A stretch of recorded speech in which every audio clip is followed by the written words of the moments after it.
Sebuah rumah sakit di kota Semarang, Jawa Tengah dilaporkan ke pihak kepolisian oleh orang tua pasien atas dugaan malpraktik karena menyebabkan kematian. Samuel Reven yang usia 26 tahun dianggap menjadi korban malapraktik saat dirawat selama 4 hari di ruang isolasi COVID-19.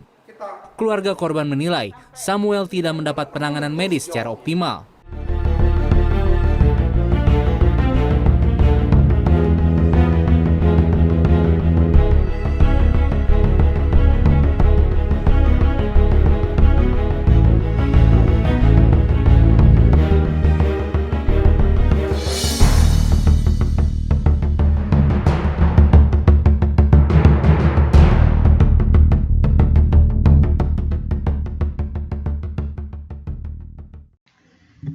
Selamat siang, menjelang sore, pemirsa Jateng Pos TV. Berjumpa lagi dengan saya, Fujan Saidan dari Jateng Pos TV. Kali ini kita melanjutkan lagi salah satu segmen dari Jateng Pos TV, yaitu dialog khusus ya.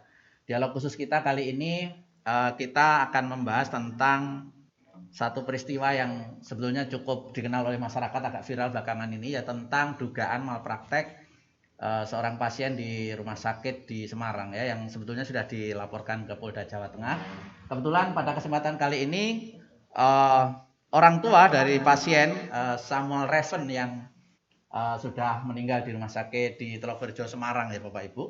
Ada kedua orang tua almarhum Samuel Reven yang kali ini datang ke studio kita di Jateng Pos TV di Semarang ini, yaitu Bapak Brigjen TNI Purnawirawan Raplan Sianturi ya. Ini adalah bapak dari almarhum Samuel Reven. Selamat siang Bapak, menjelang sore. Selamat Kemudian siang, juga sore, ibu dari almarhum Mas Samuel Reven, yaitu Ibu Erni Marsa Ulina Hutagalung. Selamat siang menjelang sore Ibu, Bapak Ibu ya. Pada hari ini beliau berdua sebetulnya dalam rangka mencari keadilan ya atas peristiwa ini, karena anak dari beliau sudah meninggal ya, sudah meninggal di sebuah rumah sakit di Telogorejo itu yang dugaannya ada malpraktek. Beliau juga sudah melaporkan perkara ini ke Polda Jawa Tengah, tetapi sampai hari ini memang belum ada titik terang. Karena itu pada hari ini beliau datang ke Semarang sebenarnya dalam rangka minta keadilan kepada Wali Kota Semarang, Pak Indra Prihadi ya. Dan tadi sudah ketemu ya. Sudah Bapak. Kepada Pak Indra Prihadi, dan harapannya juga bisa ketemu dengan Bapak Gubernur Jawa Tengah, Pak Ganjar Pranowo, supaya bagaimana bisa merespon masalah ini ya. Itu Bapak Ibu mungkin dari Bapak dulu ya, bisa menjelaskan sebetulnya kronologi masalah ini seperti apa Bapak, awalnya hingga akhirnya putra Bapak dibawa ke rumah sakit Telogorejo kemudian hingga meninggal, itu sebenarnya awalnya gimana kronologinya, bisa dijelaskan ya? Awalnya Pak, kami berangkat dari Jakarta menuju Magelang melihat adiknya di Akmil, terus ke Semarang karena pada saat itu libur panjang akhir Oktober. Dia masih bawa mobil dan tidak terjadi apa-apa. Dia bahkan yang nyetir ya? Dia nyetir, tidak terjadi apa-apa. Namun sampai di Semarang kok mengeluh, ulu hatinya, mahnya kambuh. Nah, itu kami bawa ke rumah sakit. Malam pertama langsung di observasi di IGD 3 jam. Terus dari pihak kedokteran, dari rumah sakit, dokternya bilang sudah bagus, boleh pulang. Kalau memang anak kami sakit apa kan pasti ditahan. Nah, kami pulang. Nah, besoknya masih kambuh lagi. Langsung kami bawa ke penyakit dalam Di rumah sakit sakit yang sama. RS Telogorejo Semarang ya. Rumah sakit itu yang ditangani langsung oleh dokter Bambang Singgi, spesialis penyakit dalam. Nah, di situ dia periksa darahnya melalui ujung darah sesaat, yang kami tahu itu hanya untuk menentukan golongan darah ABC, dan AB dan seterusnya. Namun si dokter sudah bisa menyimpulkan dari situ bahwa gula darah anak kami tinggi di atas 400. Makanya harus segera masuk HCU. Tapi tidak masuk HCU, tetap dibawa di IGD 6 jam di IGD. Nah, alasan tidak ada kamar, padahal dokter mengatakan segera masukkan HCU. Di sini perbedaan ini pun kami bingung sampai istri saya nanti akan menjelaskan lebih detail, sampai marah-marah, sampai minta pindah ke rumah sakit lain. Kalau memang penuh, gak dikasih juga. Sampai diputuskan harus menandatangani surat, kasih fotokopi KTP, yang kami fotokopi KK, yang kami tahu ini adalah persyaratan untuk penyakit COVID. Nah, sementara anak kami memang pada saat di rapid tidak ada, hanya IgG-nya reaktif. Itu bisa saja bagi orang batuk, pilek, apa segala macam juga itu akan reaktif. Tapi sudah diputuskan diisolasi, masuk ruang isolasi yang isolasi darurat. Itu ya kami tidak bisa mempertentangkan itu karena memang pada saat situasi COVID itu hal seperti itu bisa dilegalkan karena penuhnya ruangan.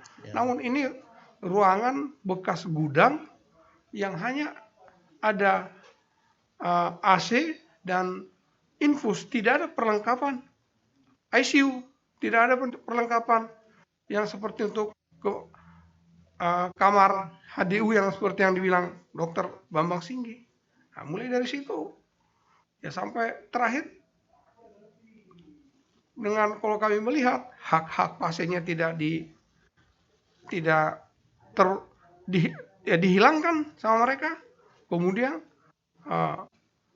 seharusnya sesuai dengan Undang-Undang Kesehatan atau Permenkes, kami harus mendapatkan informasi secara kontinu tentang perkembangan pasien. Ini nggak ada.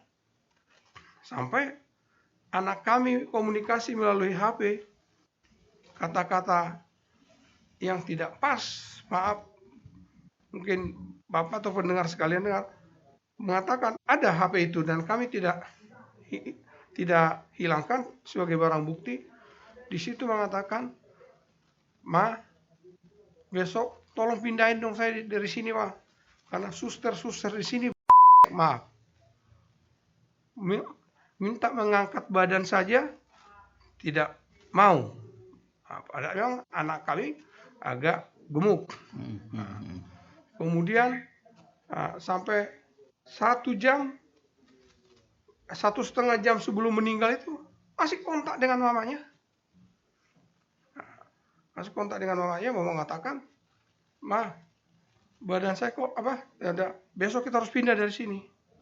Nah, padahal swab pertama sudah negatif. Si Dokter Bambang Singgi mengatakan harus 2 kali swab sesuai dengan WHO. Padahal Permenkes yang terbaru baru bulan Agustus 2020 ditandatangani Menkes, cukup sekali swab, kalau tidak kena COVID rawat jalan. Tapi ini pasti tetap menunggu, alasannya sesuai peraturan WHO. Dan sampai 1,5 jam sebelum meninggal telepon mamanya, berkata tadi, Ma, besok harus pindah dari sini. Wah, tolong besok bawakan aqua botol yang 1,5 liter, kemudian susu beruang. Sama susu ya, minta susu. Itu 1,5 jam sebelum meninggal ya, masih bisa komunikasi ya. Namun kurang lebih 1 jam lagi kok ya 45 menitan lah dari pihak rumah sakit, Bapak Ibu supaya ke rumah sakit Samuel Reven kritis. Kami lari bergegas, hanya pakaian apa adanya, dengan istri saya, dengan adiknya kebetulan udah kesini juga. Nah, ke sana istri terutama, mana anak saya mau lihat. Loh, Mas, Pak, Bu, ini masih ditangani di ruang isolasi. Loh, kalau memang harus pakai APD, saya beli APD-nya mana? Nggak bisa lagi ditangani. Nah, harus, ini masih di ruang isolasi. Di sini pun sebenarnya sudah melanggar. Dalam Undang-Undang Kesehatan atau Permenkes, pada saat kritis, famili atau orang tua atau saudara boleh mendampingi atau paling tidak dekat dengan dia, entah itu dari balik kaca, dari mana, untuk memompa semangat, berikan semangat, atau tindakan apa yang diperbuat oleh tim medis. Ya. Nah, ini kami tidak boleh. Di sini pun sudah melanggar ini. Sudah pelanggaran fatal. Setelah 1,5 jam kemudian datang Dokter yang menangani. Maaf Bapak Ibu, kami sudah berupaya semaksimal mungkin, tapi Samuel sudah meninggal. Nah, untuk itu Bapak Ibu keluarga boleh masuk. Loh, tadi pada saat kritis nggak boleh masuk. Ada apa di sini? Disitulah mereka yang tidak jujur itu, Pak. Tidak jujur. Nah, yang bikin sampai begitu dibilang meninggal, saya bapaknya yang langsung memeluk dia sudah dingin. Kami Pak di militer itu, militer dasar, ada Pak mengetahui bagaimana menangani anak buah yang korban daerah operasi atau pendidikan atau latihan, dan biasa megang jenazahnya setengah jam atau paling tidak 1 jam itu masih hangat. Ini udah dingin. Sudah dingin. Ya berarti sudah lama dia meninggal. Ruang isolasinya nggak ada ruang monitor, nggak ada ruang CCTV, sehingga perawat yang kurang lebih 3 meter dari kamar tersendiri anak saya, 30 meter ke sana suster jaga, nggak tahu apa-apa. Jadi mungkin pada saat mungkin dia kontrol susternya, baru udah kota meninggal. Tapi masih membohongi kami bahwa masih ditangani dengan foto, ada fotonya, tempat tidurnya tuh tidak nyaman, kakinya gantung, sampai bengkok, sampai dimakamkan pun kaki anak saya itu bengkok. Mungkin sambil meluruskan atau mengatasi ini dulu dibilang masih diatasi, padahal sudah dugaan kami anak kami sudah meninggal. Itu sementara dari saya, Pak. Bapak, ke Ibu mungkin bisa membantu menambahi. Ibu, kan dalam proses berikutnya setelah terpaksa masuk di ruang isolasi COVID ya. Lalu di situ di swab dan hasilnya negatif ya. Dari pihak keluarga tidak berusaha misalnya bagaimana kalau memang hasilnya negatif bisa dipindah di di kamar yang umum atau bagaimana, itu sudah menyampaikan? Wah sudah Pak, kita langsung ke dokter singgihnya itu. Hari Jumat malam dia masuk. Ya. Jumat malam jam 12. Kurang lebih jam 12 dia masuk kamar. Sabtu itu dia pagi-paginya langsung di swab. Nah saya tanya langsung sama susternya. Karena didorong itu langsung ke ruang isolasi. Sebenarnya saya di IGD aja saya sudah tanya itu. Kalau memang dia reaktif, sesuai dengan petunjuknya dokter Singgi harus masuk ke HCU. Kenapa nggak masuk HCU isolasi? Ya dong, harusnya ada rumah sakit ini HCU isolasi. Kenapa kok hanya isolasi aja? Saya berpikir di situ ya sudah. Saya tanya juga sama susternya. Suster, ini kalau di swab Sabtu, kapan hasilnya? Senin pagi, Bu. Sabtu, Minggu, Senin pagi. Oh, jadi Senin pagi baru ada ya. Senin pagi sekali saya sudah ada di rumah sakit. Saya pengen tahu hasilnya apa. Tapi hari Minggunya itu Sabtu pagi waktu dia malamnya masuk ke isolasi, pagi-pagi sekali sebelum saya tahu swabnya dia negatif, saya ketemu sama dokter Singgi Sabtu pagi. Saya tanya, "Dok, gimana anak saya?" Saya tanya sama dokter Singgi. "Bu, sini Bu. Saya kasih tahu toraknya dia. Dikasih tahu. Hasilnya bagus ya, Bu. COVID jauh." Itu memang belum ada hasil swab karena hari Senin pagi baru ada. Tapi dari cara bicaranya aja itu berarti kan dokter aja sendiri bilang jauh dari COVID, Bu. Toraknya bagus. Saya bilang aduh syukur, saya bilang gitu. Jadi hari Senin pagi ya, Dok, swabnya iya. Senin pagi. Hari Senin pagi-pagi sekali saya sudah nyampe di rumah sakit. Saya tanya sama suster, dokter Singgi sudah visit belum? Belum, Bu, katanya gitu. Gak lama datang dokter Singgi. "Dok, saya mau bicara." "Oh, tunggu Bu ya, saya visit dulu." Visitlah dia, saya tunggu di ruang tunggu itu. Habis visit dia masih pakai APD lengkap apa segala macam, dia bilang, "Bu, Samuel negatif." "Kalau gitu keluarin dong, Dok, dari ruangan isolasi." "Wah, nggak bisa, Bu. Harus swab lagi 1 kali lagi." Oh. "Hah? Swab lagi, Dok?" Saya bilang gitu. Ini maksudnya gimana sih? Orang udah jelas-jelas kalau dia positif dua-duanya waktu rapid, mungkin bisa dokter bilang anak saya positif. Ini kan udah jelas-jelas kalau dia negatif tidak perlu diulang, tapi kalau dia positif harus ulang 1 kali lagi. Oh enggak Bu, ini peraturan WHO. Saya udah, ya ampun dok saya bilang gitu, udah jelas-jelas negatif masih tetap juga ditahan. Ya udah, karena saya juga nggak mau sampai papanya bilang, suami saya bilang, udah mah ngikutin aja dulu peraturan rumah sakit.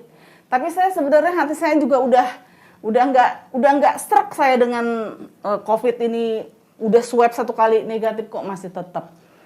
Terus siangnya saya pulang, setelah itu siangnya anak saya telepon, "Mah, kaki saya nggak bisa bergerak.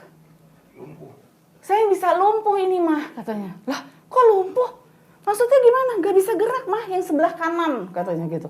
Lari lagi saya ke rumah sakit. Saya tanya sama suster, "Suster, dokternya nanti visit lagi besok Bu," katanya gitu. "Lah, bagaimana kok visit besok?" Saya bilang gitu, "Kok lucu sih?" Saya bilang, "Kalau gitu nanti saya telepon deh Bu," katanya gitu. Gak lama memang siangnya itu, sorenya saya ketemu lagi sama dokter Singgi. Saya bilang, "Dok, anak saya kakinya nggak bisa gerak." Saya bilang gitu. "Ini kenapa?" "Ya itu Bu, lagi mau diperiksa," katanya gitu. Jadi ibarat saya truk, saya saya menahan pakai insulin dosis tinggi. Lah, anak saya itu nggak pernah minum obat gula dok, nggak pernah insulin, baru kali ini langsung dosis tinggi. Bagaimana itu?" Saya bilang gitu. Ini juga mau dikonsulkan ke dokter saraf. Baru mau dikonsulkan setelah anak saya sudah nggak bisa jalan, sudah kaku semua badannya. Saya nggak kepikiran kalau kakinya itu nggak bisa jalan apa segala macam gara-gara kaliumnya tergerus gara-gara insulin.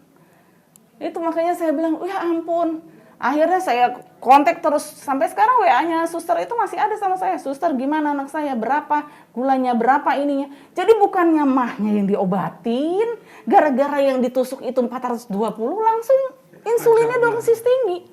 Saya heran, saya bilang gitu.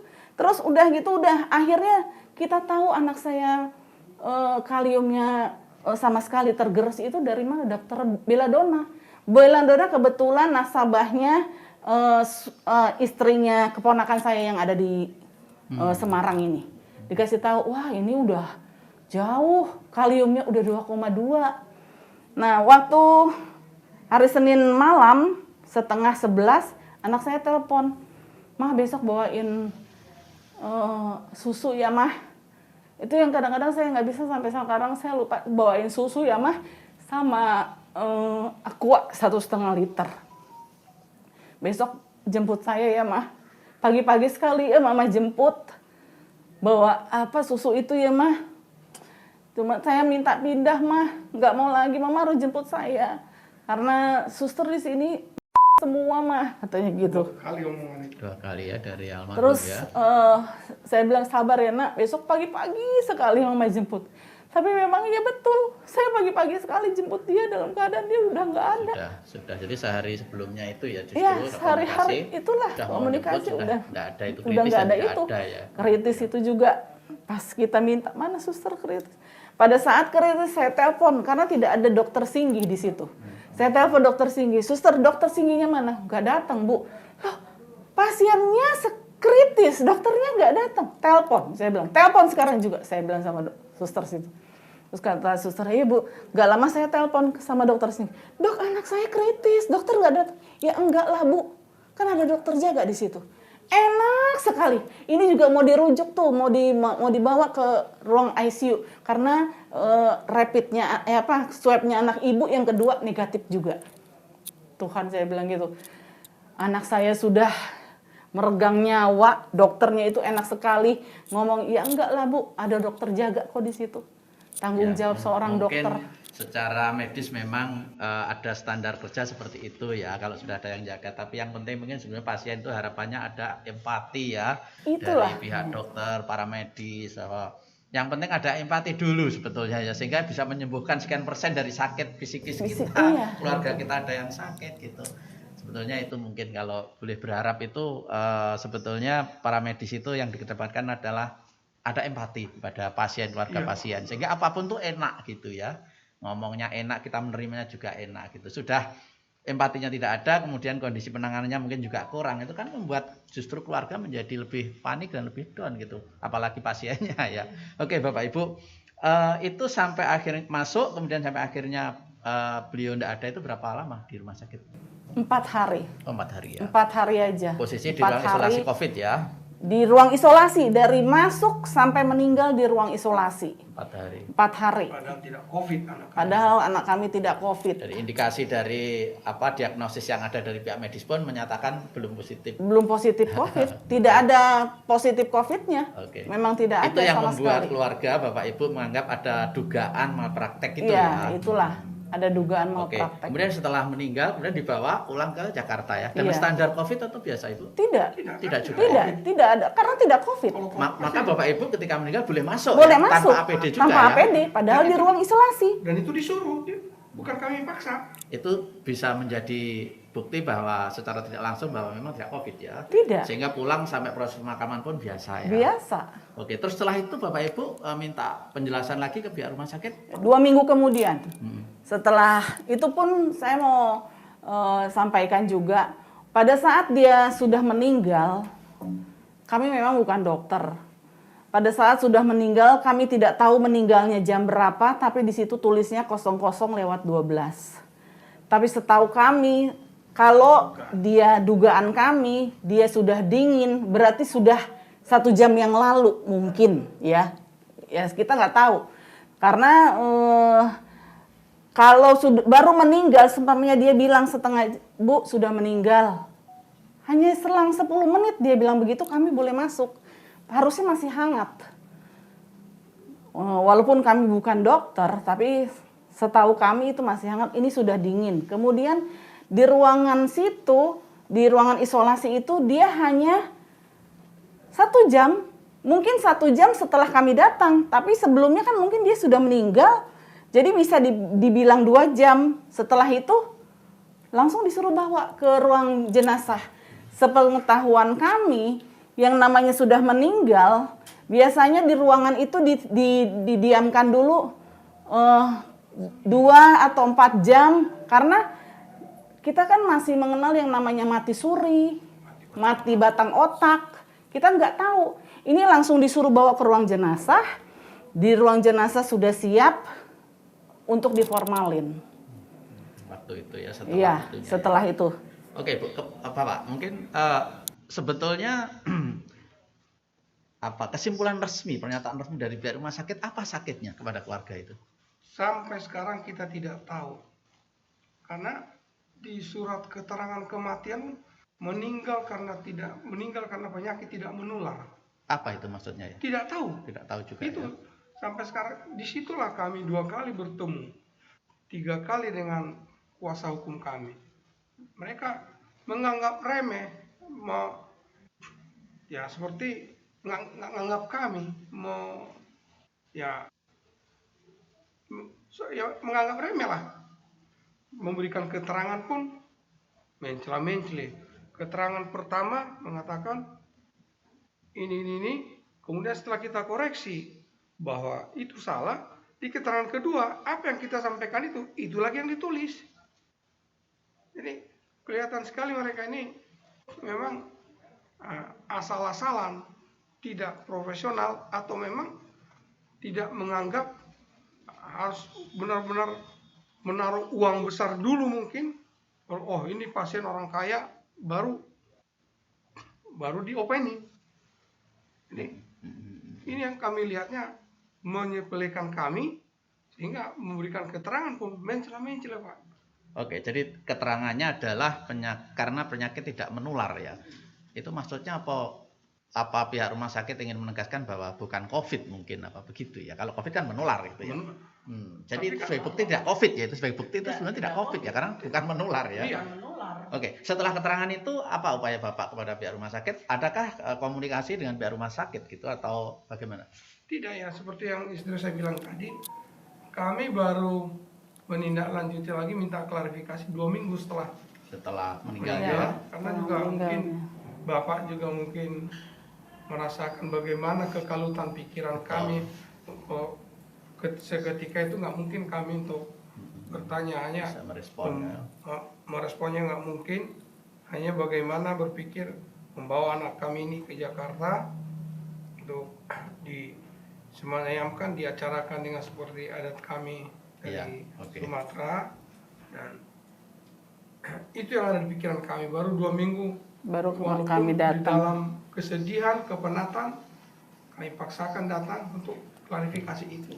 Klarifikasi, dan klarifikasinya apa yang didapat? Nggak Pertama jelas. ini. Ada. Ini foto ini. Oh, dikasih Ini foto. yang saya, ini kami ambil sendiri, Pak. Oh, Jadi ini di sini bisa dilihat mungkin. Ini kita tanya ini karena anak kami meninggal sampai dikubur pun di dalam peti bengkok kakinya. yang satunya tidak lurus ya? Ya, yang sininya Yang lurus, sebelah kanan ya? yang sebelah kanan dia bengkok karena tempat tidurnya tidak muat. Tidak muat tempat tidurnya. Jadi yang kami 2 minggu setelah itu kami datang itu kami mau nanya sama suster ini nih. Iya, Mau nanya sama suster ini karena dia kan pakai APD lengkap. Sementara kami kan semua nggak ada APD lengkap ini. Kita mau tanya, saya mau nanya apa anak saya waktu kritis nangis-nangis, apa teriak-teriak, kesakitan, itu yang mau saya tanya. Karena kan nggak bisa lihat kami, Pak. Ya. Saya mau tanya sama suster ini, tapi sama rumah sakit nggak dikasih. Sementara kami datang itu bukannya diterima sama direktur dirut utamanya Telogorejo, sama direktur medik yang menerima kami. Kami tanya mana direkturnya. Sampai saat ini, sampai detik ini, direktur utamanya Telogorejo tidak pernah menemui kami. Nggak pernah sama sekali. 2 kali pertemuan tetap direktur medik yang diinikan. Ketiga kali dengan pengacara kami tetap direktur medik yang di. Direktur medik dalam pertemuan itu mengatakan apa, Bu? Mau upaya damai atau mau upaya apa, menjelaskan bagaimana? Direktur medik bilangnya, udah Bu, kami minta maaf. Kami tidak tahu kalau ada masalah seperti ini. Jangan lapor polisi ya Bu. Kita baik-baik aja. Pertemuan yang pertama. Pertemuan yang kedua seperti itu juga. Karena kita minta resume reka medis. Kalau reka medis nggak bisa kita kasih Bu. Reka medis hanya bisa yang menerima si pasien. Lah pasiennya udah meninggal. Siapa yang mau minta lagi? Ya orang tuanya. Nggak boleh. Katanya hanya resume. Kami dikasih resume yang pertama. Pertemuan kedua. Resume yang pertama. Terus 2 minggu kemudian kami datang lagi. Kami minta penjelasan resume yang pertama. Kami banyak yang kami sanggah. Contohnya salah satunya tekanan suhu badan. Waktu dibilang tekanan suhu badan anak saya 39, saya sanggah. Nggak ada, anak saya 36. 2 minggu kemudian, ya terus kemudian sakit tipes katanya. Nggak ada sakit tipes anak saya. Iya. Itu resumnya ya? Itu resumnya. Yang 2 minggu kemudian, itu yang dirubah Pak. Jadi suhu 36, tidak ada tipes. Sesuai dengan apa yang saya sanggah. Tadi ya. Dia Kok itu, bisa ya? itu. Terus itu ya Pak, mungkin apa jalannya Tuhan, saya nggak ngerti juga. Apa mungkin anak saya juga ngasih tahu 2 minggu setelah kami datang ke rumah sakit, saya ambil semua barang-barangnya Samuel ini. Karena waktu meninggal saya nggak ada kepikiran bawa barang-barangnya itu semua. Jadi dikembaliinlah semua barang-barang, baju-bajunya, ya dari pihak rumah sakit, baju-bajunya, pakaiannya lah semuanya. Sampai di rumah saya periksa ada satu obat namanya Avigan 200 mg.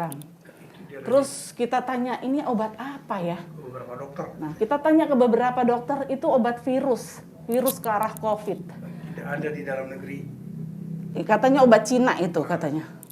Berarti anak saya dikasih obat itu. Tidak COVID, dikasih obat itu. Sampai anak saya mungkin nggak mau lagi makan itu.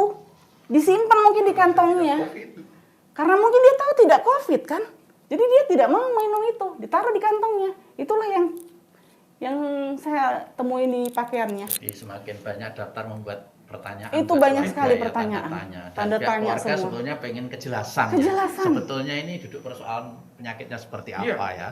Tetapi juga belum mendapatkan penjelasan yang Belum sampai sekarang. Yang diharapkan. Lalu juga tidak ada upaya damai permohonan. Tidak ada. Oh. Setelah kami lapor ke polisi, Januari kami lapor ke polisi, langsung booming di Semarang ini, di media, langsung rame. Besoknya Ketua Yayasan Telogorejo telepon ke pengacara kami, Bu Arta, saya mau ketemu sama orang tua korban. Saya mau ketemu, saya mau bicara apa segala macam. Akhirnya ya kalau Bapak berkenan ya datang ke Jakarta. Datang dia, namanya Pak Haryanto Halim. Oh, datang ke Jakarta. Datang dia ke Jakarta, dia minta maaf, kemudian dia bilang gini, maaf ya Bu, maaf ya Pak, saya baru tahu masalah ini. Udah mau 3 bulan baru tahu dia masalah ini. Terus dia bilang katanya, nanti saya rundingkan dengan manajemen di rumah sakit. Sampai sekarang juga tidak ada realisasinya. Nggak ada realisasinya sampai sekarang. Kami nggak tahu, cuma meminta maaf karena di media sudah booming atau bagaimana? Saya nggak ngerti. Jadi maksud dan harapan apa sebetulnya dari pihak rumah sakit kepada keluarga juga belum tahu ya. Nggak tahu. Katakanlah misalnya ke arah damai, permohonan maaf ya karena sudah peristiwa sudah terjadi misalnya dimaafkan lalu damai juga belum jelas ya. Saya tambahkan sedikit Pak, Gitu. masalah tadi salah satu ketua yayasan yang bernama Haryanto Halim itu. Kami 3 kali ketemu ke Semarang, kami hanya diajak bicara di ruang sekedar ruangan biasa. Ya, walaupun itu bukan, kami tidak menuntut itu karena yang kami tuntut adalah kejujurannya, keadilannya. Ketika Haryanto Halim sebelumnya kan booming lah ini melalui di media. Kami masih di Semarang, tapi dalam sudah mau pulang ke Jakarta sudah di jalan tol. Dia telepon pengacara kami, boleh nggak ketemu dengan orang tuanya, kami mau bicara. Tadinya pengacara kami mau putar balik, saya bilang, jangan. Kalau memang dia ada niat baik, suruh dia datang ke Jakarta. Datanglah dia ke Jakarta, kami jamu dengan baik di tempat bagus tertentu, kami ajak makan, kami ajak ini. Ya tadinya seperti yang Bapak sampaikan tadi, mungkin dia mau menyampaikan permintaan maaf, terus sebagai wujud dari permintaan maafnya, wujud damainya bagaimana. Rupanya hanya kami mohon maaf atas kejadian ini, kami jujur, kami hanya tahu dari media bahwa dari manajemen rumah sakit, mulai dari direktur medis, dirut, belum pernah melaporkan ke kami. Terus saya tanya, terus manajemen kalian bagaimana di rumah sakit? Jelek-jelek saya ini magister manajemen saya. Terus manajemen kalian bagaimana? Kok berarti apa? Ini kan yayasan, saya bilang. Kok sampai ini ketua yayasan tidak tahu, bahkan ngomong, Pak, kita baik-baik, kita damai-damai saja, nggak usah lapor polisi, nggak usah teruskan hukum. Kok malah dia malah ngatur kami? Bahkan lagi sok hebat lagi ngaku-ngaku, saya ini juga dulu sebagai ininya Gus Dur.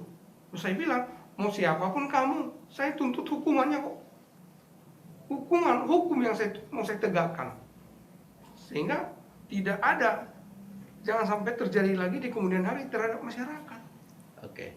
Jadi sebetulnya ya Pak, yang saya tangkap dari pembicaraan ini, seandainya misalnya ada upaya-upaya damai dari pihak rumah sakit yang bisa diterima oleh pihak keluarga korban, sebetulnya mungkin kemungkinan upaya damai itu ada ya sebetulnya ya, kalau misalnya ada upaya damai ya, diterima atau tidak itu misalnya? Sangat diterima. Jadi sebetulnya perlu ya. kami sampaikan Bapak, kami datang ke situ pertama, kedua, klarifikasi, ingin tahu sakit anak kami itu apa.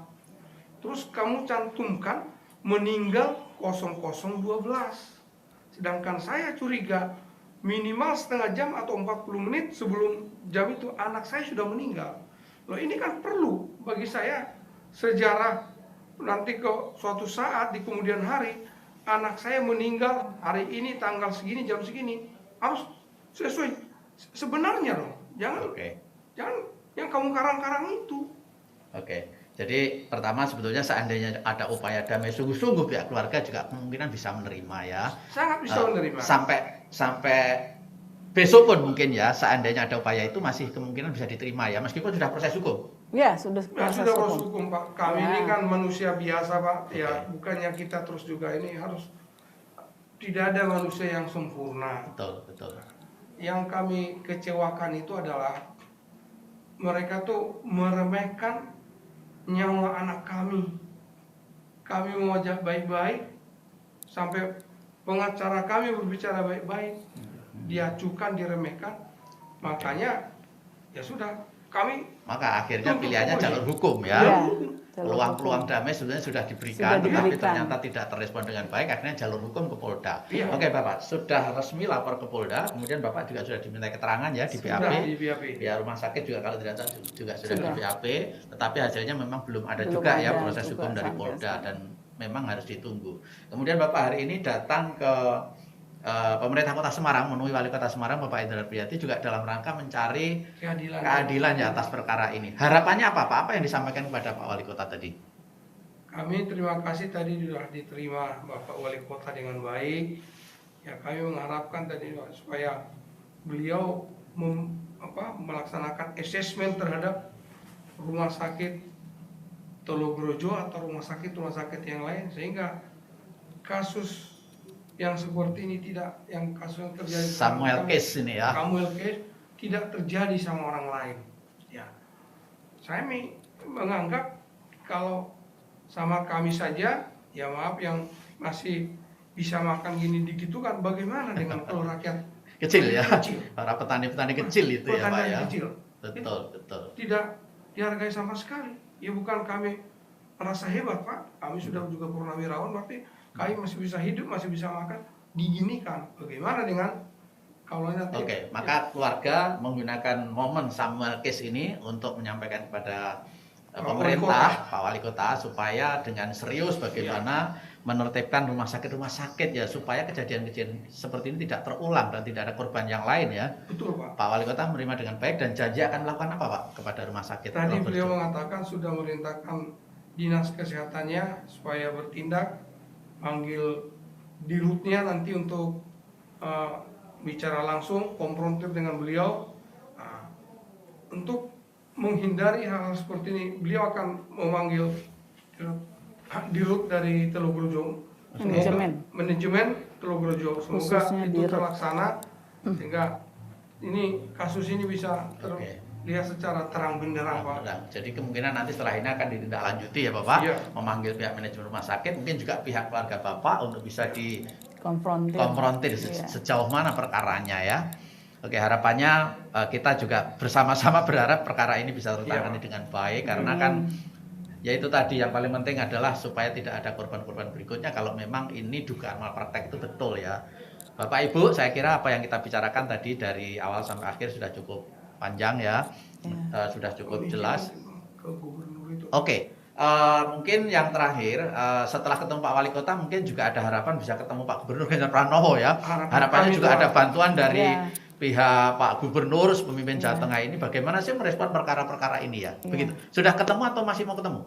Kami sangat mengharapkan ketemu dengan Bapak Gubernur, karena tadi dari Bapak Wali Kota bahwa rumah sakit ini tipenya tipe tanggung jawab provinsi. Oh, Nah, sehingga diharapkan di tingkat provinsi kami sangat besar sekali Bapak Gubernur bisa menindaklanjuti kasus ini. apalagi Pak Ganjar pernah menyampaikan di sosial media, barang siapa yang merasa dikorbankan perkara-perkara COVID bisa lapor pada gubernur ya. Betul. Maka ini buat kesempatan untuk keluarga untuk lapor beliau, Iya. dan harapannya bisa direspon dengan baik. Semoga Bapak Gubernur mendengar ini dan Oke.